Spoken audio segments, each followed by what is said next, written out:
অনুষ্ঠানে তো যাব না, ঠিক আছে, শুভেচ্ছা জানানো ঠিক হবে? হায় রে মুসলমান, ইমান যে কোন ফাঁক দিয়ে চলে গেছে কোনো খবর নাই, কোনো খবর নাই। মুসলমানরা শুভেচ্ছা জানায় ব্যানার টাঙিয়ে, পোস্টার ছাপিয়ে, ফেসবুকে স্ট্যাটাস দিয়ে পূজার শুভেচ্ছা জানাই, অমুক ধর্মাবলম্বীদের তাদের উৎসবের শুভেচ্ছা জানাচ্ছি, দুর্গা পূজার শুভেচ্ছা, কালী পূজার শুভেচ্ছা।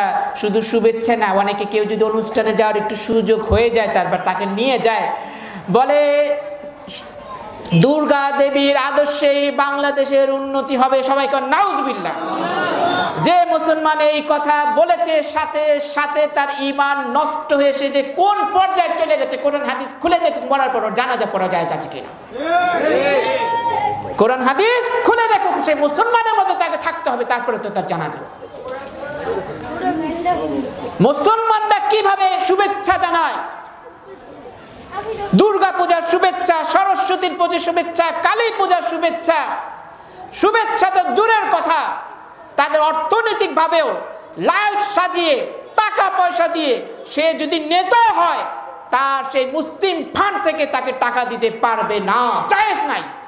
মুসলমানের হালাল টাকায় শিরক কি কাজে উদ্বুদ্ধ করবে, মুসলমানের জন্য শোভনীয় নয়। মুসলমানরা সাবধান থাকেন, শিরক ভয়ঙ্কর ধরনের পাপ।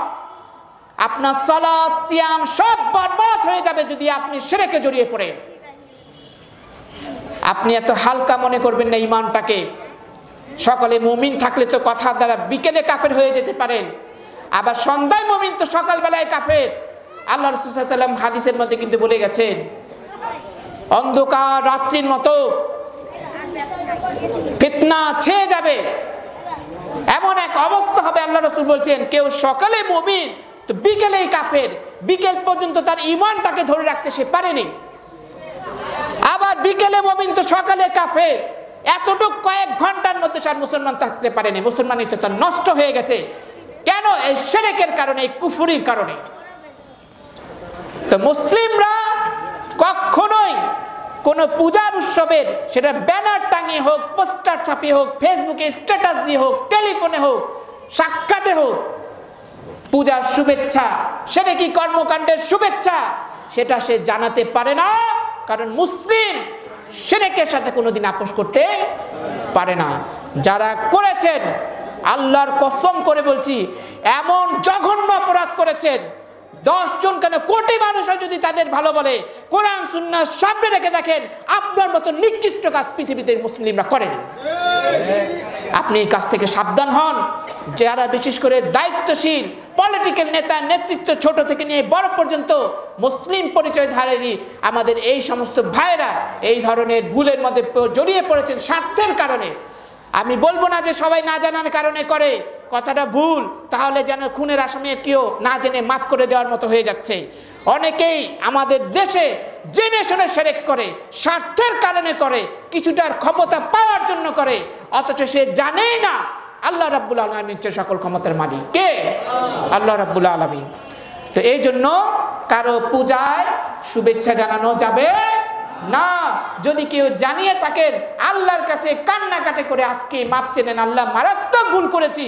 যে শিরকের বিরুদ্ধে মুসলিমদের অবস্থান, যে শিরক উৎখাতের জন্য নবী মুহাম্মদ সাল্লাল্লাহু আলাইহি ওয়াসাল্লাম এসেছেন, যে শিরকের গুনাহ আল্লাহ মাফ করেন না, এবং যে শিরক করলে আল্লাহ বলেছেন ফাকাদ হারামাল্লাহু আলাইহিল জান্নাহ ওয়া মাওয়াহুন নার, তার জন্য জান্নাত হারাম হয়ে গেছে, তার স্থান হচ্ছে জাহান্নাম। এই ভয়ঙ্কর পাপ মুসলমানরা করতে পারে না। কাজেই দুর্গাপূজার শুভেচ্ছা এগুলো দেওয়া যাবে না। যদি দেখেন আগামীতে কোনো পূজায়, কোনো যে শিরকি অনুষ্ঠানে, যে কোনো ধর্ম কেউ শুভেচ্ছা জানাচ্ছে, ফেসবুকে সাথে সাথে জবাব দিয়ে দিবেন, তুমি কি মুসলমানের ঘরের সন্তান? এক বলবেন, তোমার বাপ কি বেঁচে আছে? যদি বেঁচে থাকে, তোমার বাপের জন্য ধিক্কার। এমন কুলাঙ্গার সন্তান কিভাবে জন্ম দিল যে শিরকের মধ্যে শুভেচ্ছা জানায়? কথাগুলো শুনতে শক্ত লাগলেও কবরের আযাব এর চেয়ে ভয়ঙ্কর শক্ত। এটা কিছুই না আমাদের এই ভাষায়। কবরের আযাব যে কি শিরকের পরিণতি যে ভয়াবহ শাস্তি যে কি, আমার আপনার কেন পৃথিবীর কোনো আলেম ভাষা দিয়ে বোঝাতে পারবে না ভাই। এই কথাগুলো কিছুই না। আপনি মুসলমান যদি হয়ে থাকেন তাহলে আপনি কেন এই কাজটা করলেন, দলিল দেন, বলবেন দলিল দেন। তা নাহলে এখন তওবা করেন, সাথে সাথে ফেসবুকে জবাব দিবেন। এগুলো না করলে শিরক উৎখাত হবে না। আমরা দোয়া করি আমাদের এই ভাইয়েরা যারা না জেনে এগুলো করছেন, আল্লাহ যেন তাদেরকে বুঝ দেন, তারা যেন সংশোধন হন। আর যারা জেনে স্বার্থের কারণে করছেন তাদেরকে আল্লাহ হেদায়েত দেন। আর যদি হেদায়েত না হয়, এই সমস্ত গজবগুলো থেকে এই জাতিকে হেফাজত করুন।